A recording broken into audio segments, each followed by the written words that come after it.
What the public sees when they look at Formula One is a blur of color, speed, and champagne. The flashing lights, the screaming engines, the millionaire drivers living like rock stars. But beneath that glossy exterior lies a world so complex, so technical, and so political that it makes Game of Thrones look straightforward. I'm going to break down the entire sport of Formula One in just 12 minutes, from how the teams work to why these million-dollar machines are constantly changing to what actually happens during a race weekend.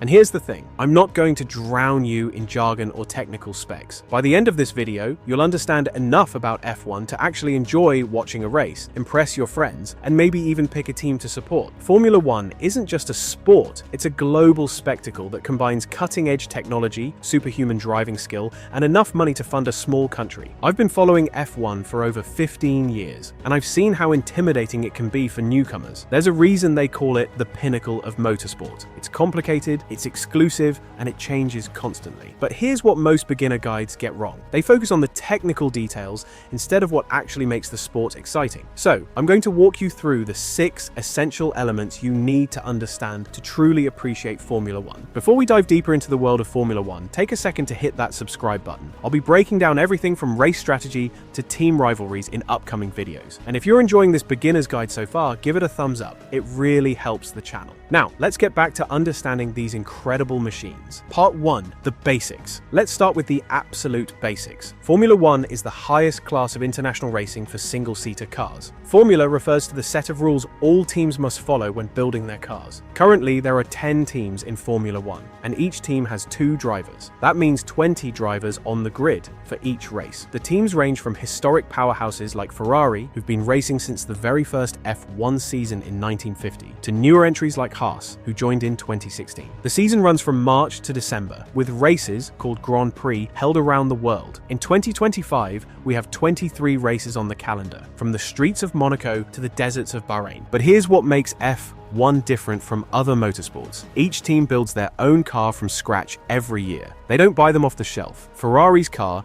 is completely different from Mercedes' car, which is completely different from Red Bull's car. This means F1 is actually 2 competitions happening simultaneously. First, there's the Drivers' Championship, which driver scores the most points throughout the season. Second, there's the Constructors' Championship, which team scores the most combined points with both their drivers. And the stakes are enormous. The difference between finishing first and second in the Constructors' Championship can be worth over $100 million in prize money. Part 2, the cars. Now let's talk about these machines. An F1 car is essentially a 1,000 horsepower engine wrapped in carbon fiber and covered in wings. They can accelerate from 0 to 60 miles per hour in about 2.6 seconds and reach top speeds of around 220 miles per hour. But the most fascinating thing about F1 cars isn't their speed, it's how they're constantly evolving. The teams employ hundreds of engineers who work year-round to find even the smallest advantage. If a team discovers their front wing can be 0.1 seconds faster per lap with a slight modification, they'll spend millions to develop it. Because over a 50-lap race, that's a 5-second advantage, which can be the difference between winning and finishing fourth. The cars are divided into several key components. First, the chassis, the carbon fiber shell that forms the body of the car and protects the driver. Second, the power unit, a hybrid system combining a V6 turbo engine with energy recovery systems. Third, the aerodynamics, all those wings, flaps, and vents that help the car stick to the track. And finally, the tires, perhaps the most crucial and misunderstood part of the car. See, F1 cars don't just go fast because they have powerful engines. They go fast because of downforce, the aerodynamic effect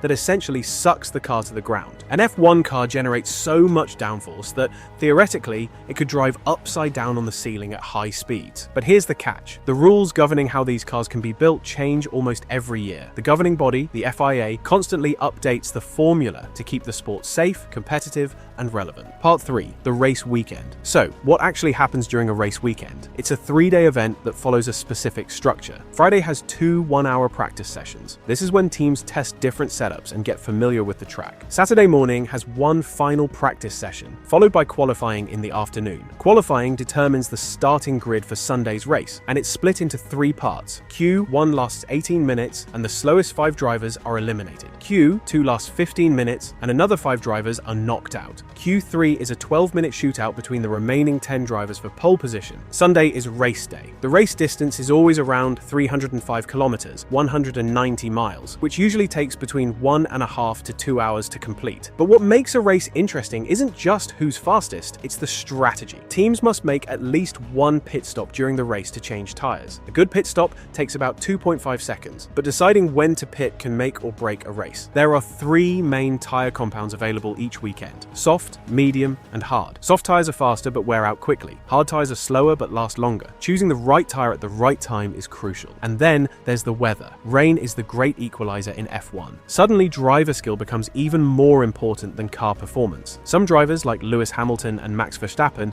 are known for their exceptional ability in wet conditions. Part 4. The teams and drivers. Let's talk about the teams and drivers that make up the grid. At the front, you typically have the Big 3: Red Bull, Mercedes, and Ferrari. These teams have the biggest budgets, the best facilities, and usually the top drivers. In the midfield, you have teams like McLaren, Aston Martin, and Alpine, historic names with varying degrees of success in the modern era. And then you have the backmarkers, teams like Williams and Haas that are fighting for the occasional point. The drivers themselves are a diverse group of 20 of the best racers on the planet. Some, like Lewis Hamilton and Fernando Alonso, are veterans with multiple championships. Others are young talents like Max Verstappen and Charles Leclerc, who represent the future of the sport. Getting into F1 is incredibly difficult. Most drivers start karting as children, work their way up through junior formulas like F3 and F2, and even then only a select few make it to F1. And once they're in, the pressure is immense. Every driver is constantly being compared to their teammate, the only person with identical equipment. Lose to your teammate consistently and your career can be over quickly. But succeed and the rewards are enormous. Top drivers can earn over $40 million per year in salary alone, not counting endorsements and bonuses. Part 5. The politics and business. Now, I can't explain F1 without talking about the politics and business side, because it's just as important as what happens on track. Formula One is a multi-billion-dollar business. Each team operates on annual budgets ranging from $140 million to well over $400 million before recent budget caps were introduced. The sport is owned by Liberty Media, an American company that bought F1 in 2017 for $4.4 billion.